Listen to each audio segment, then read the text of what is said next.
सृष्टि की रचनाकर्ता ने भारत को भूमंडल का श्रृंगार बनाया है। वास्तव में यह तो धरती माता की उंगली में एक नगीना है। सन 1947 से पहले हिंदुस्तान के बारे में डॉक्टर इकबाल ने कहा था, सारे जहां से अच्छा हिंदुस्तान हमारा, हम बुलबुलें हैं इसकी, ये गुलिस्तान हमारा। भगवान ने इसे एक सुदृढ़ किले के समान बनाया है। इसकी उत्तर दिशा में पूर्व से पश्चिम तक हजारों मील लंबा बर्फ से ढका हुआ और संसार का सबसे ऊंचा हिमालय पर्वत है। इसके पश्चिम में सिंधु नदी और पूर्व में ब्रह्मपुत्र स्थित है। इसको तीन ओर से हिंद महासागर, बंगाल की खाड़ी और अरब सागर ने घेरा हुआ है। प्राकृतिक धन संपदा यहाँ प्रचुर मात्रा में है। यहाँ गंगा सिंध का हजारों मील लंबा हरा भरा उपजाऊ मैदान है, जिसमें सभी प्रकार की सब्जियां, फल और अन्न उत्पन्न होते हैं। हरे भरे वन, राजस्थान का मरुस्थल और छोटी बड़ी पहाड़ियां इसे एक अद्भुत सुंदर देश बनाते हैं।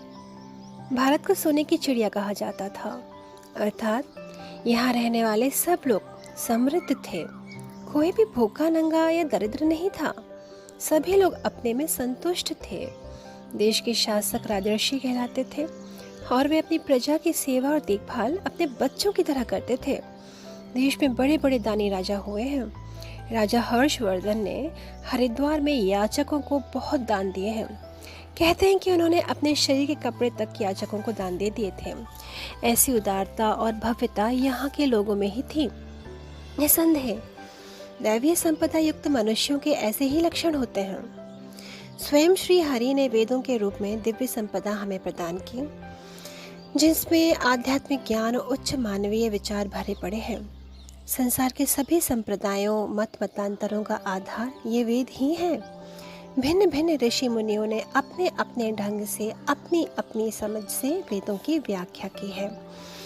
परमात्मा के अवतारों द्वारा स्वयं जो उपदेश दिया गया है, उनके आधार पर संतों मुनियों द्वारा धार्मिक ग्रंथ लिखे जाते रहे। धर्म क्या है, इस विषय में नियम बनाए जाते रहे।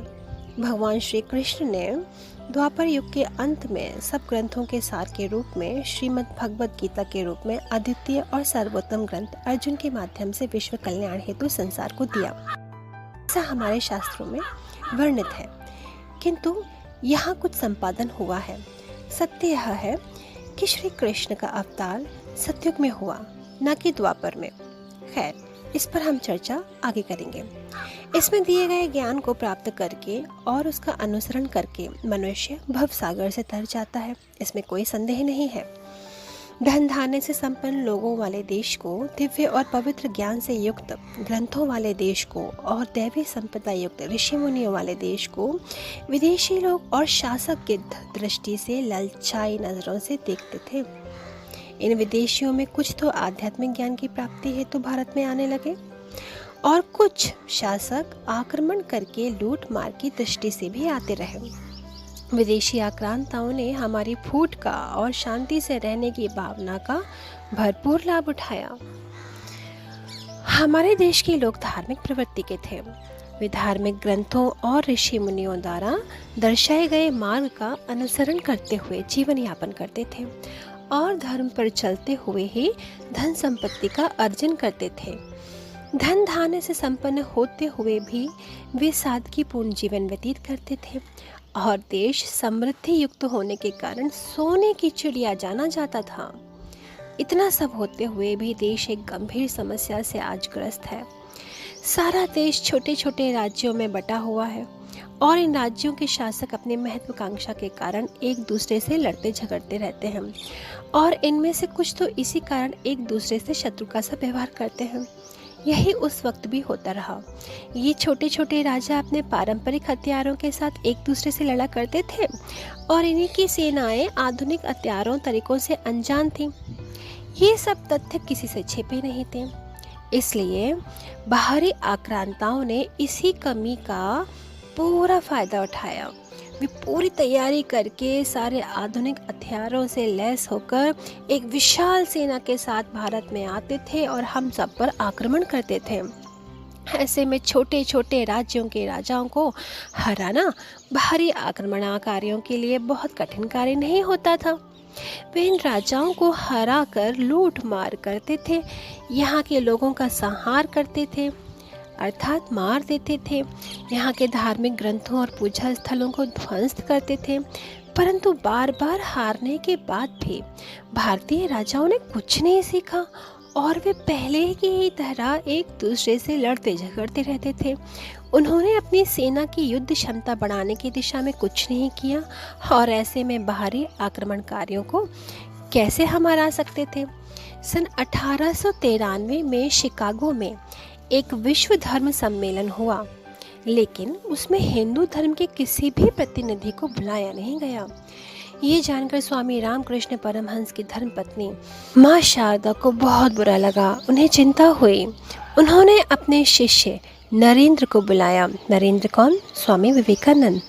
और उसके हाथ में हिंदू धर्म की ध्वजा थमा दी। फिर उन्होंने नरेंद्र से कहा, बेटा नरेंद्र, सम्मेलन के लिए जाओ और हिंदू धर्म की ध्वजा फहरा कर आओ। नरेंद्र ने माता के चरणों में प्रणाम किया और भगवे वस्त्रधारी साधु बनकर अमेरिका में प्रवेश किया। बड़ी कठिनाई से नरेंद्र को सम्मेलन में बोलने के लिए सिर्फ 2 मिनट का समय मिला। सभी लोग उनके तेजस्वी चेहरे को देखकर बहुत प्रभावित हुए। उन्होंने सभा में बैठे हुए लोगों को जैसे ही भाइयों और बहनों कहकर संबोधित किया, उनका ऐसा कहते ही सारा का सारा हॉल तालियों से गूंज गया। स्वामी जी ने अपने प्रवचन के द्वारा वहां उपस्थित जन समूह को वेदों के दिव्य ज्ञान से अवगत कराया। उनके भाषण को सुनकर सभी दंग रह गए और हिंदू धर्म के प्रतिनिधि को न बुलाने की गलती का भी एहसास हुआ। स्वामी जी माँ शारदा द्वारा दी गई ध्वजा को फहराकर और विश्व को हिंदू धर्म और भारत की महानता से अवगत कराकर वापस भारत आए।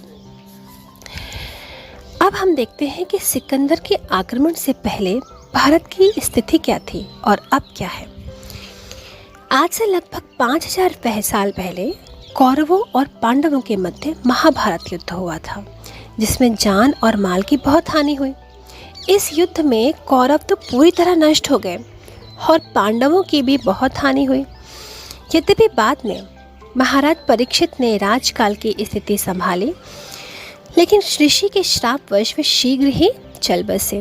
उनके पुत्र जन्मेजय के पश्चात भारत में कोई भी केंद्रीय सत्ता ठीक प्रकार से कार्य नहीं कर रही थी। देश छोटे छोटे राज्यों में बंट गया। ऐसी स्थिति में बाहरी शक्तियां सक्रिय होती रहीं। भारत में पहले हूण और फिर शक आए, परंतु वे यहाँ के समाज में समाकर यहीं के होकर रह गए। सन 327 ईसा पूर्व में सिकंदर भारत पर आक्रमण करने के लिए यूनान से आया। कि विशाल सेना आधुनिक हथियारों से लैस थी। तक्षशिला के राजा अंबी ने उसकी अधीनता स्वीकार कर ली। पुरु देश के राजा पोरस ने उसके साथ वीरता से युद्ध किया, लेकिन वह हार गया। सिकंदर ने उससे पूछा, बोलो तुम्हारे साथ कैसा व्यवहार किया जाए। पोरस ने निडरता से कहा, जैसा एक राजा दूसरे राजा के साथ व्यवहार करता है। सिकंदर यह बात सुनकर बहुत प्रसन्न हुआ और उसने पोरस को अपना दोस्त बना लिया। इसके बाद पोरस की सहायता से उसने कुछ और राजाओं पर भी विजय प्राप्त की। सिकंदर अपने विजय रथ को आगे बढ़ाना चाहता था, लेकिन उसकी सेना युद्ध करते करते थक गई थी और वह भारतीयों द्वारा युद्ध में दिखाए गए शौर्य और कौशल से घबराई भी हुई थी और अब वो आगे कोई युद्ध करने का मन नहीं बनाना चाहती थी। मजबूर होकर सिकंदर को वापस लौटना पड़ा।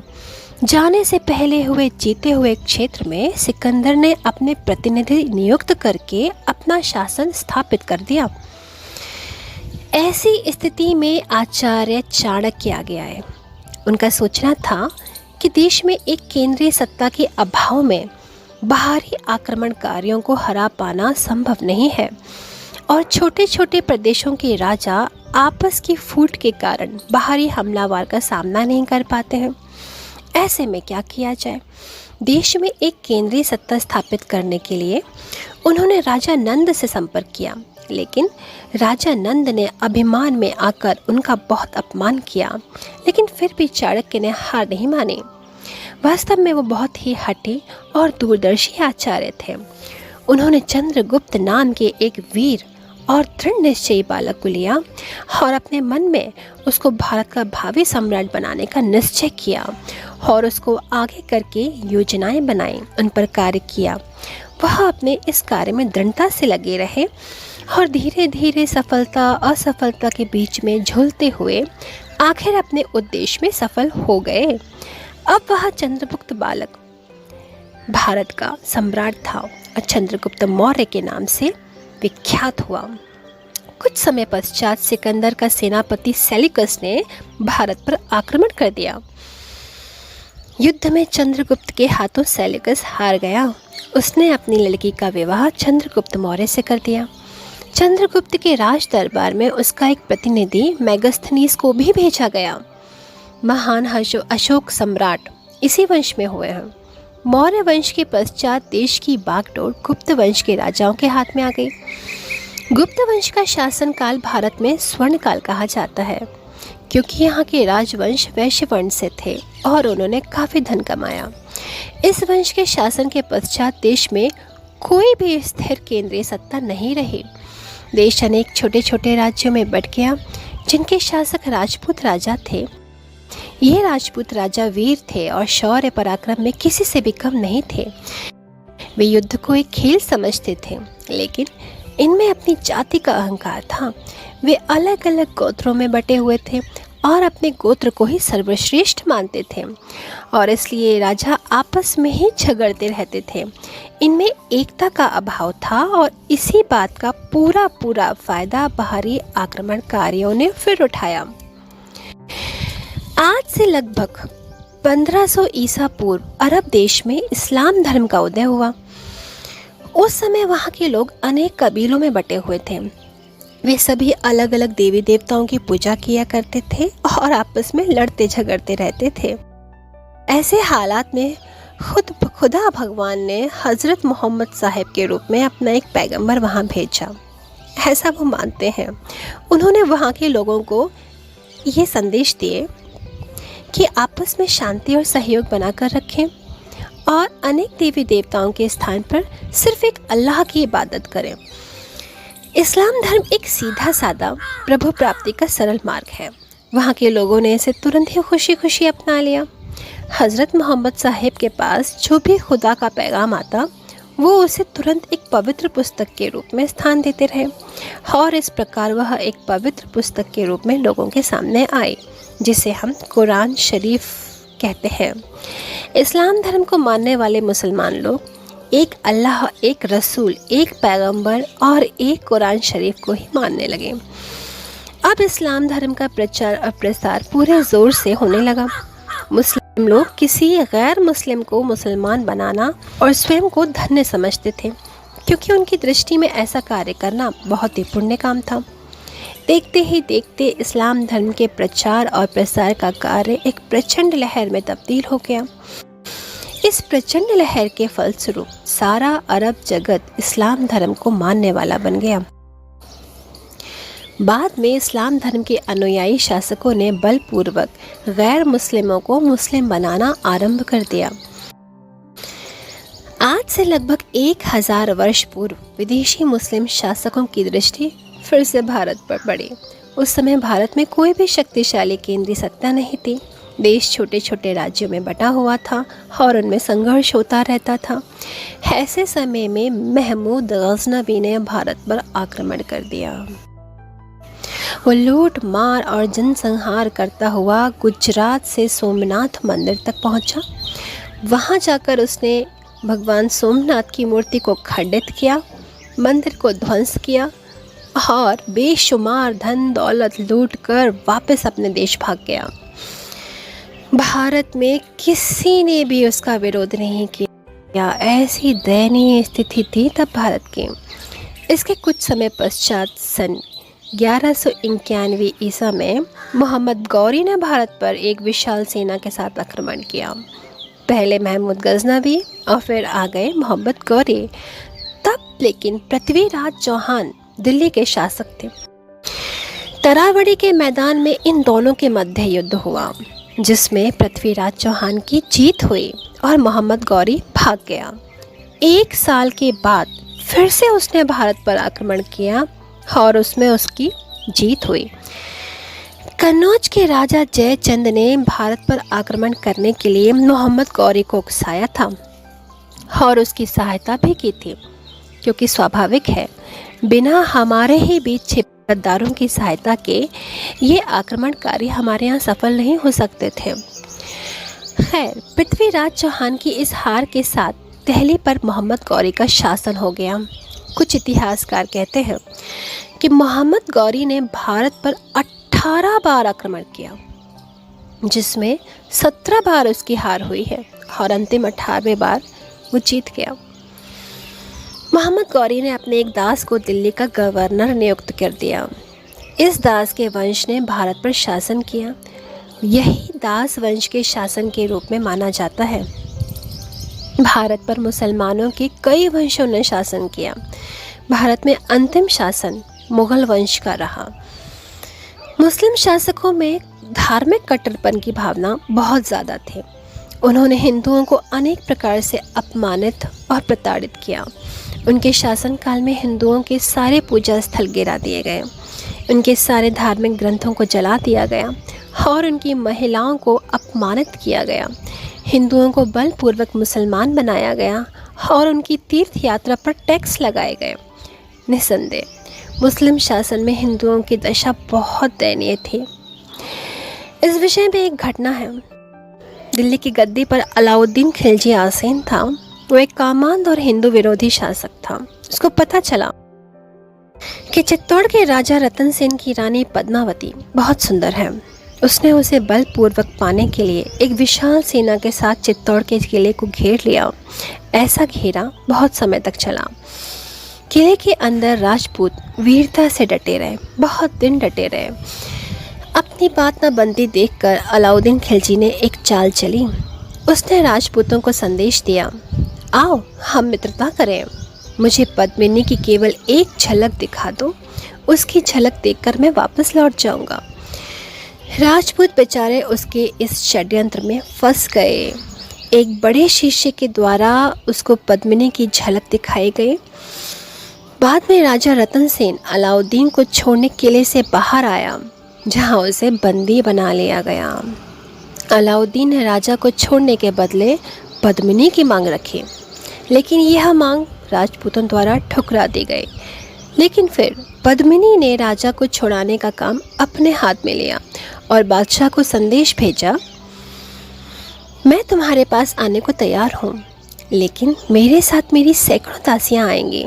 तुम्हें मिलने से पहले मैं अपने पति राणा से मिलूंगी और उसके सामने उसके सुहाग का चूड़ा तोड़ूंगी और उसके बाद मैं तुमसे मिलूंगी। अलाउद्दीन ने पद्मिनी की इस शर्त को मान लिया। राजपूतों के पास लोहारों के 2 लड़के थे, जो छोटी आयु के थे और बहुत सुंदर थे। राजपूतों ने उन्हें पद्मिनी की तरह सजाया और पद्मिनी के वस्त्र पहनाए। एक डोली में लोहारों के साथ इन लड़कों को बिठाया गया और उसमें छेनी, हथौड़े आदि औजार रखे गए। शेष डोलियों में दासियों के स्थान पर 2-2 सैनिक बिठाए गए। डोली उठाने वाले भी सैनिक थे। प्रत्येक डोली को 4 सैनिकों ने उठाया हुआ था। सबके शस्त्र डोलियों में रखे हुए थे। राजा के शिविर में जाकर लोहार के लड़कों ने राजा की बेड़ियां काट दी और साथ में आए सैनिकों ने मुस्लिम सेना पर आक्रमण करके अपने राजा को मुक्त करा लिया। अब युद्ध और अधिक देर तक टाला नहीं जा सकता था। राजपूत वीरों ने केसरिया वेश धारण किया, अपने माथे पर तिलक लगाया और सभी युद्ध करते करते शहीद हो गए। युद्ध में राजपूतों की निश्चित हार का संदेश मिलने पर महारानी पद्मिनी सहित हजारों राजपूत वीरांगनाओं ने अपना पूर्ण श्रृंगार करके अपने आप को आग के हवाले कर दिया। राज्य परिवार में से केवल एक राजकुमार को जीवित छोड़ा गया ताकि वंश परंपरा आगे बढ़े। युद्ध में विजयी हुआ अलाउद्दीन खिलजी किले में दाखिल हुआ। उसने एक रोती हुई दासी से पूछा, पद्मिनी कहाँ है? दासी ने चिता से राख की एक मुट्ठी उठाई और उसे हवा में उड़ा दिया और कहा, वह तो चली गई। दुष्ट खिलजी का षड्यंत्र नाकामयाब हुआ और वह लज्जित हुआ वापस चला गया। इस घटना से साबित होता है कि मुस्लिम शासन में हिंदुओं की स्थिति कितनी खराब थी। मुगल बादशाह बाबर ने सन 1526 में भारत पर आक्रमण किया। उस समय इब्राहिम लोधी दिल्ली का शासक था। पानीपत के मैदान में इन दोनों के मध्य युद्ध हुआ। इस पानीपत की पहली लड़ाई में बाबर विजयी हुआ और इब्राहिम लोधी हार गया।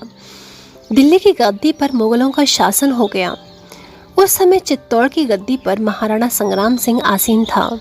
उसका विचार था कि बाबर लूट मार करके वापस अपने देश चला जाएगा, परंतु ऐसा हुआ नहीं, क्योंकि बाबर वापस जाने के लिए नहीं आया था। इसलिए दोनों के बीच युद्ध निश्चित हो गया। दोनों में युद्ध हुआ। राजपूत बहुत वीरता से लड़े, लेकिन बाबर की युद्ध कौशल ने, उसके तोप खाने ने और उसके भाग्य ने कहिए कि युद्ध का परिणाम उसके पक्ष में कर दिया और महाराणा संग्राम सिंह हार गए। बाबर के बाद उसका बेटा हुमायूं शासक बन गया, परंतु कुछ समय बाद बंगाल के शासक शेर शाह सूरी ने उसे हरा दिया और वह भारत छोड़कर चला गया। शेर शाह सूरी एक योग्य शासक के साथ साथ एक उदारचित्त इंसान था। जनता के भले के लिए उसने कुछ कार्य किए हैं। जीटी रोड, जो देश की सबसे लंबी सड़क है, उसने बनवाई थी। कुछ समय बाद वह भी मर गया। उधर हुमायूं सक्रिय हो रहा था और उसने पुनः दिल्ली का शासन प्राप्त कर लिया। हुमायूं भी काफ़ी उदार विचारों का इंसान था। उसके बाद उसका बेटा अकबर गद्दी पर बैठा। वो काफ़ी दूरदर्शी शासक था। हिंदुओं से उसने मित्रता के संबंध स्थापित किए और लगभग सारे भारत पर अपना शासन किया और कई राजपूत राजाओं के साथ उसने वैवाहिक संबंध बनाए। सारे भारत में उसका विरोध करने का साहस किसी में नहीं था, लेकिन चित्तौड़ का शासक इन सबसे अलग था। चित्तौड़ मुगल शासन के सामने नहीं झुका। अकबर ने चित्तौड़ पर हमला कर दिया। उदय सिंह उस समय वहाँ के शासक थे।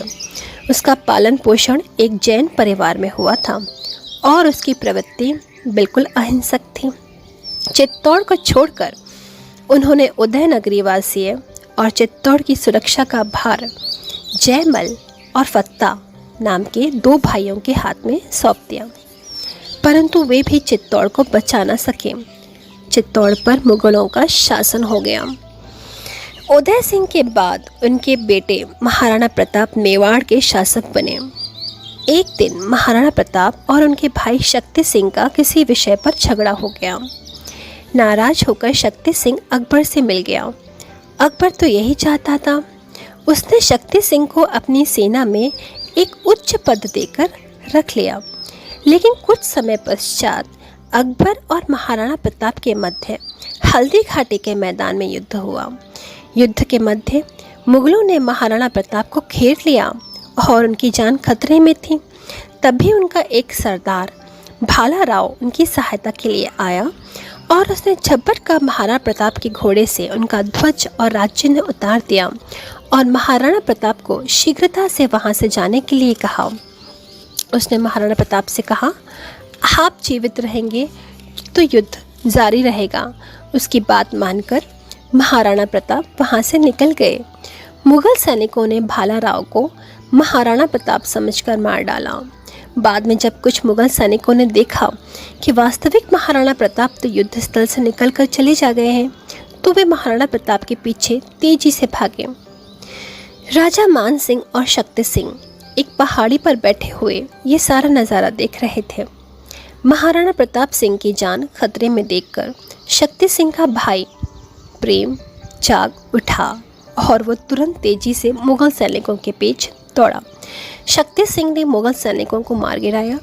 महाराणा प्रताप ने समझा कि शक्ति सिंह उसे भी मारने के लिए आ रहा है, तो वह तन के खड़ा हो गया, लेकिन तभी शक्ति सिंह ने अपने हथियार नीचे फेंके और दौड़कर अपने भाई के चरणों में लेट गया।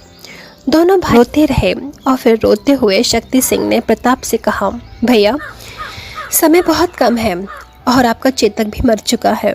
आप शीघ्रता से मेरी घोड़ पे सवार होइए और यहाँ से निकल जाइए। माँ भवानी की कृपा से हम फिर मिलेंगे। फिर दोनों भाई जय भवानी कहकर चले गए। शक्ति सिंह वापस राजा मान सिंह के पास आ गया। मान सिंह भी पहाड़ी पर बैठा हुआ सारा खेल देख रहा था। दोनों में बातचीत हुई। मान सिंह बोले, मैं भी राजपूत हूँ, तुम्हारी तरह मेरा भी खून खौल रहा है। अब तुम किसी घोड़े पर चढ़कर शीघ्र यहाँ से निकल जाओ। फिर उसने जय भवानी कहकर शक्ति सिंह को भेज दिया। राजपूत हल्दी घाटी का युद्ध हार गए थे। अकबर ने फिर भी महाराणा प्रताप का पीछा नहीं छोड़ा और मेवाड़ के सभी किले जीत लिए।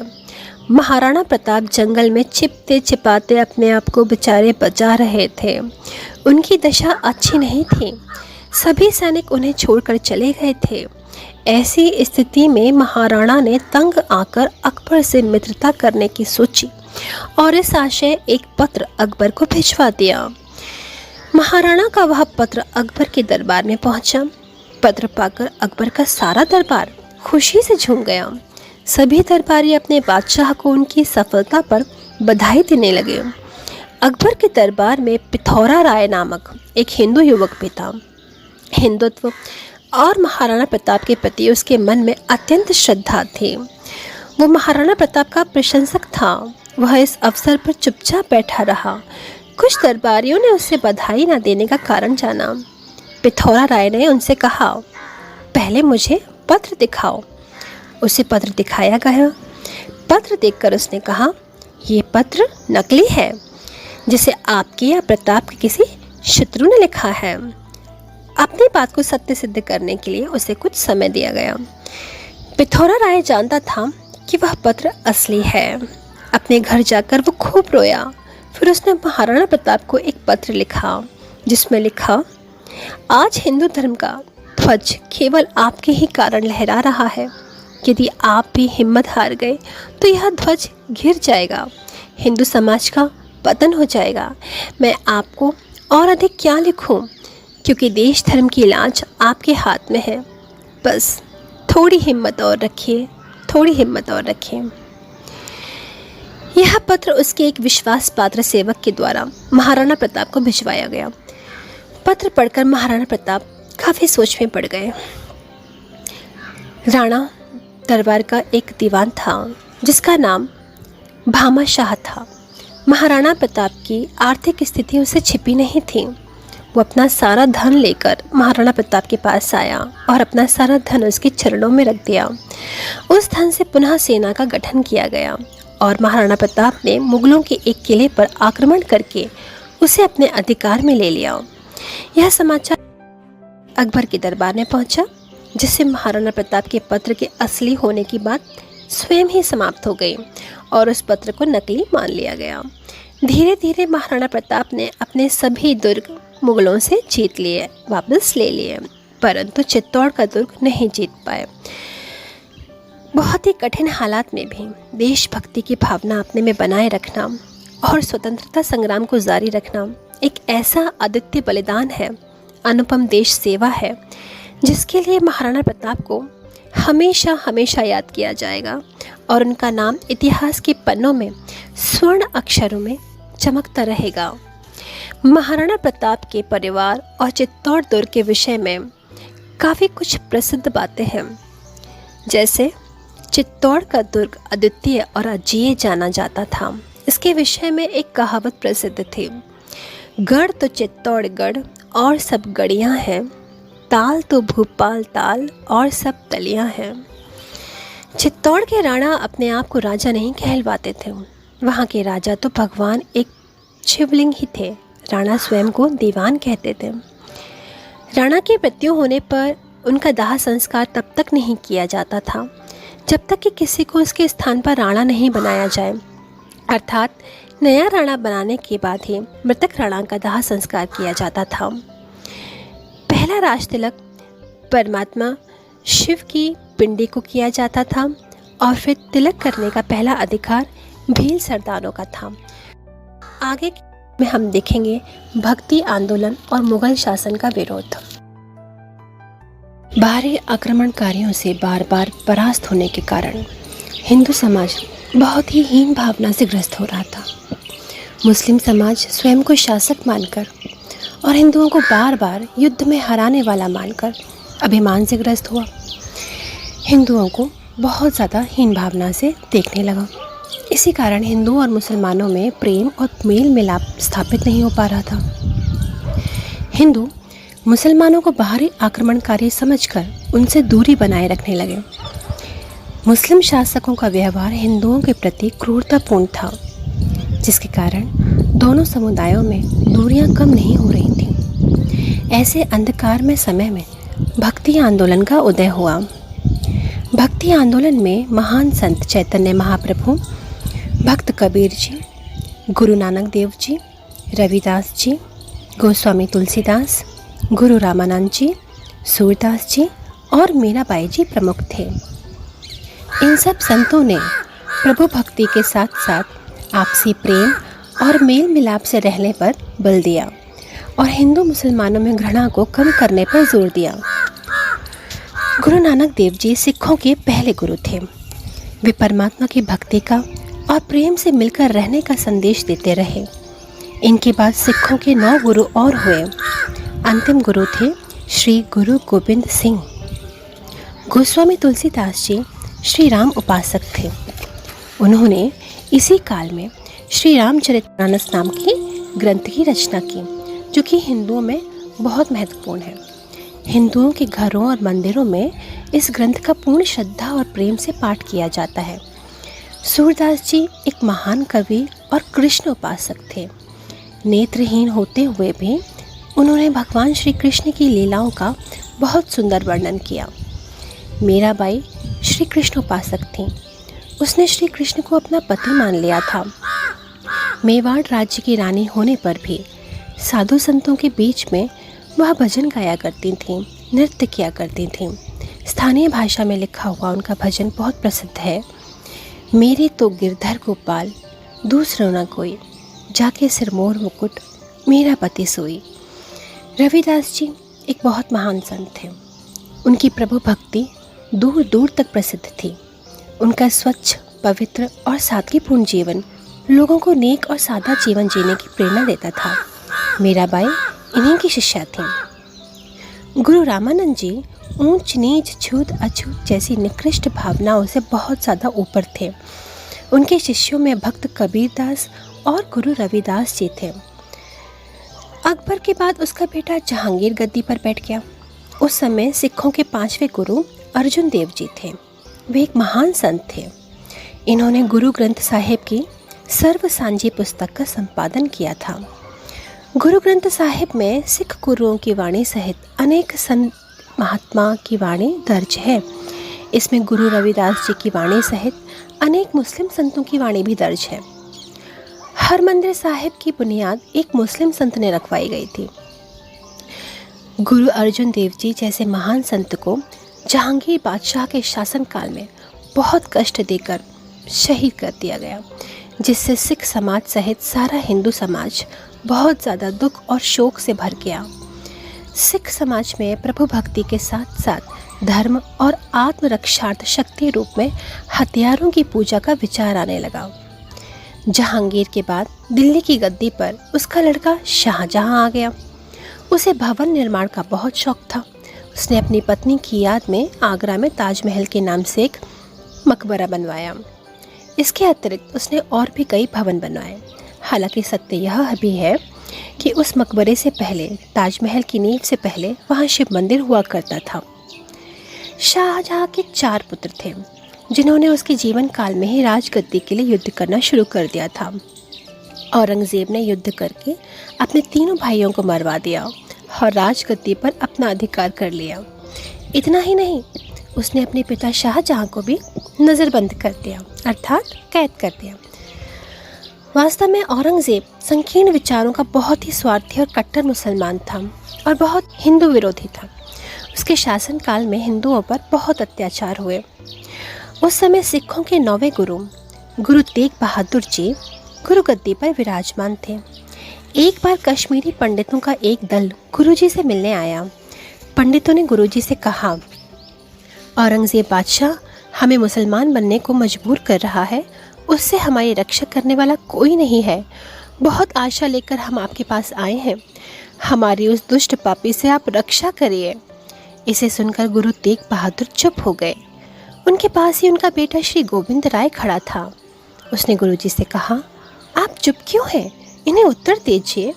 तब गुरु तेग बहादुर जी बोले, बेटा, धर्म की रक्षा के लिए किसी महान पुरुष के बलिदान की आवश्यकता है। तभी पास खड़ा बालक तत्काल बोला, आपसे बड़ा महापुरुष इस समय कौन है? गुरु तेग बहादुर बालक के कहने का आशय समझ गए और उन्होंने हिंदू धर्म की रक्षा के लिए बलिदान देने का निश्चय कर लिया।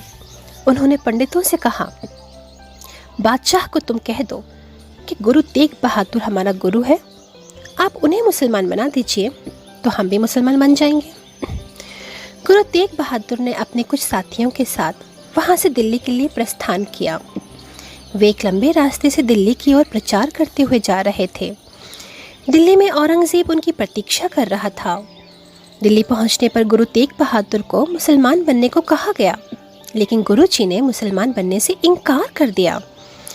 गुरुजी को उनके साथियों के साथ जेल में डाल दिया और फिर एक एक करके उन सब की हत्या कर दी निर्मम तरह से। दिल्ली में जिस स्थान पर गुरु तेग बहादुर जी शहीद हुए, वहां पर गुरुद्वारा शीशगंज बना हुआ है। गुरु तेग बहादुर जी के बाद उनके सुपुत्र श्री गोविंद राय जी गुरु गद्दी पर आए। वे एक विद्वान, धर्मात्मा और वीर बालक थे।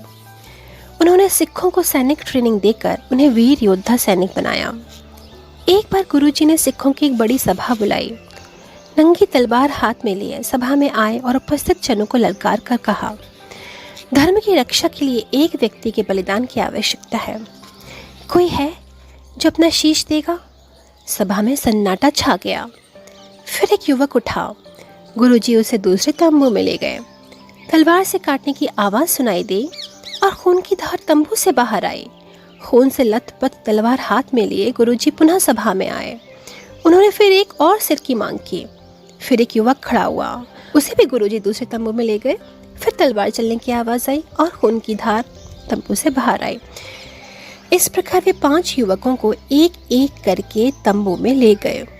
हर बार खून की धार बाहर निकली, परंतु बाद में सब जीवित बाहर आ गए, क्योंकि उनके स्थान पर कोई और ही जानवर काटा जा रहा था। इस प्रकार गुरुजी ने देश धर्म की खातिर मर मिटने के लिए 5 युवक तैयार किए। इन्हें पंच प्यारे कहा जाता है। यही 5 युवक भिन्न भिन्न जातियों से और भिन्न भिन्न राज्यों से थे। गुरुजी ने उन्हें अमृत पिलाया और उन सबको सिंह कहकर पुकारा। गुरु गोविंद राय तब गुरु गोविंद सिंह बन गए। उसी दिन गुरुजी ने खालसा पंथ की नींव रखी और उन्होंने सिखों को शस्त्र धारण करने का आदेश दिया। इस प्रकार सिखों की एक छोटी सी सेना तैयार की गई। गुरु गोविंद सिंह जी हिंदी और फारसी भाषा के विद्वान थे। धर्म की रक्षा के लिए उन्होंने अपने सारे परिवार का बलिदान कर दिया। उनके पिता गुरु तेग बहादुर जी को दिल्ली में शहीद कर दिया गया था। गुरु गोविंद सिंह जी के 4 पुत्र थे। उनके 2 बेटे मुगलों से लड़ते लड़ते शहीद हो गए। शेष बचे 2 अबूत बालकों को सरहिंद के नवाब ने बंदी बना लिया और उन्हें मुसलमान बनने के लिए बाध्य किया गया, परंतु वे वीर बालक नहीं माने। अतः उन्हें जीवित ही दीवार में चिनवा दिया गया। उन बच्चों की दादी जी और गुरु गोविंद सिंह जी की माता गुजरी यह सदमा सह न सकीं और उन्होंने भी अपने प्राण त्याग दिए। इस प्रकार गुरुजी का सारा परिवार धर्म और देश पर कुर्बान हो गया। गुरु गोविंद सिंह जी ने धर्म और देश के लिए अनेक लड़ाइयाँ लड़ी। आरंभ में उन्होंने सिखों की एक छोटी सी सेना बनाई। पहले उनका युद्ध पहाड़ी राजाओं से हुआ, जिसमें वे जीत गए। इसके बाद मुगलों से उनका युद्ध हुआ। मुगलों ने सिख सेना को कच्चे किले में घेर लिया। एक ओर मुगलों की विशाल सेना थी और दूसरी ओर मुट्ठी भर वीर सिख योद्धा। गुरुजी ने आज्ञा दी, किले के अंदर डटे रहो, लेकिन लड़ो नहीं। किले में राशन पानी खत्म हो रहा था। सिख सैनिक बेचैन हो रहे थे। उन्होंने गुरुजी से आज्ञा मांगी कि किले से बाहर निकलकर युद्ध किया जाए, परंतु गुरुजी नहीं माने। तब कुछ सिख सिपाही गुरुजी से मिले और उनसे कहा, हमें या तो युद्ध करने दो या यहाँ से निकलकर जाने की आज्ञा दो। गुरुजी ने कहा, ठीक है, बेदावा लिख कर दो। उन्होंने बेदावा अर्थात हम आपके शिष्य नहीं हैं और आप हमारे गुरु नहीं हैं, यह लिखकर गुरुजी को दे दिया और उस किले से निकल गए। जब ये सैनिक अपने घर पहुंचे तो उनकी महिलाओं ने उन्हें बहुत बुरा भला कहा। वह सभी शर्मिंदा होकर गुरुजी के पास वापस आ गए। इसी बीच मुगलों ने किले को घेर रखा था। तब शेष बचे हुए सैनिकों ने पंच प्यारों के रूप में गुरु बनकर गुरु गोविंद सिंह जी को तत्काल किला छोड़ने की आज्ञा दी। गुरुजी और मुगलों में मुक्तसर के स्थान पर भयंकर लड़ाई हुई। युद्ध के दौरान गुरुजी ने देखा कि कुछ सैनिकों ने बाहर से आकर मुगल सेना पर आक्रमण कर दिया और मुगल सेना युद्ध में हार गई। गुरुजी ने बाहर से आकर मुगलों पर आक्रमण करने वाले उन सैनिकों को देखा। वे सब मुगलों से लड़ते लड़ते भयंकर रूप से घायल हो गए थे और गुरुजी से मिलने की आशा में उनके प्राण अटके हुए थे। गुरुजी ने उन्हें पहचान लिया और उनको वरदान मांगने के लिए कहा। उन्होंने गुरुजी से बेदावा वाला कागज़ फाड़ देने की प्रार्थना करी।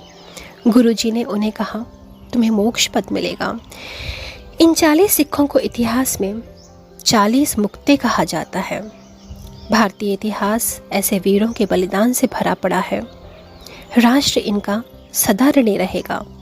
गुरुजी के पास सिखों ने वंदा वीर बैरागी के नेतृत्व में लड़ाइयाँ लड़ी और कई नवाबों को हराकर अपना राज्य स्थापित कर लिया, परंतु बाद में सेना में फूट के कारण 749 साथियों के साथ बंदी बना लिए गए और तड़पा तड़पा कर मार दिए गए।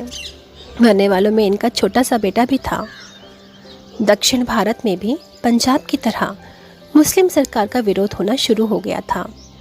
वहाँ शिवाजी मराठा ने मराठों की एक सेना खड़ी कर ली थी जिसने मुगलों पर आक्रमण करना शुरू कर दिया था।